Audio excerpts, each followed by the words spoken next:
ဒီနှစ်ဘောကမှာဘောလုံးလောကနဲ့တမိုင်းတစ်လျှောက်လုံးဝမရှိဘူးလေအပြောင်းလဲကြီးတစ်ခုဖြစ်သွားတယ်ဆိုတာခင်ဗျားတို့တတိထားမိလိုက်96နှစ်အတွင်းပထမဆုံးချိန်ဖြစ် FIFA ကဘောလုံးလောကတွေကို American Super Bowl style ပုံစံတွင်းလိုက်ပြီနော်ဒီနှစ်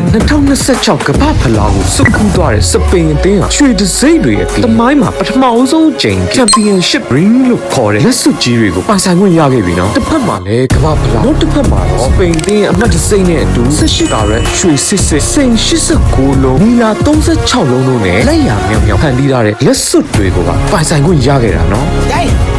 ကစားသမားတွေရဲ့အတွက်ကတော့အထူးပြုလုပ်ထားတဲ့လက်စွပ်ကလုံး30ပဲရှိပြီကဘာတဝမ်းကပရိသတ်တွေအကန့်အသတ်နဲ့1996လုံးကိုပါတရားဝင်တို့ဝေရောင်းချပေးသွားမှာဈေးနှုန်းကတော့ပေါင်3သိန်းကျော်ဒေါ်လာ12000ကျော်တန်ဖိုးရှိဘူးကြိုက်တဲ့နံပါတ် size အလိုက်ကိုဒီတဲ့ order မှာယူလို့ရအောင်ပါလုပ်ပေးထားတာဒါကတော့ဘောလုံးပွဲတွေကို American style ပြောင်းလဲပြစ်ချင်ပါရဲ့ခြေလမ်းတစ်ခုပါကဲခင်ဗျားတို့ရောခုလိုမျိုးသိန်းရချီတန်တဲ့ကမ္ဘာဖလားလက်စွပ်မျိုးဝယ်ခြင်းလားဒါမှမဟုတ်ဘောလုံးလောကဗီဒီယိုကြီးစီးပွားရေးဆန်လာဟောကြားကြရင်ကောမန့်မှာဝင်ပြောခဲ့ကြပါဦး